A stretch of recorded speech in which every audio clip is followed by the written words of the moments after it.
পুঁজিবাজার নিয়ন্ত্রক সংস্থা Bangladesh securities and exchange কমিশনের সাবেক চেয়ারম্যান শিবলি রুবাইয়াতুল ইসলাম, তার ছেলে জুহায়ের সারার ইসলাম সহ 11 ব্যক্তির সব বিও হিসাব অবরুদ্ধ করা হয়েছে।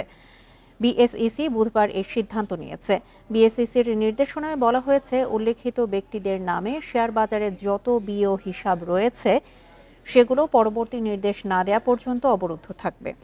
এসব হিসাব যতদিন অবরুদ্ধ থাকবে ততদিন এগুলোতে শুধু অর্থ জমা করা যাবে, কিন্তু কোনো অর্থ তোলা যাবে না। অবরুদ্ধ থাকা অবস্থায় এসব বিও হিসাবে কোনো শেয়ার লেনদেন করা যাবে না।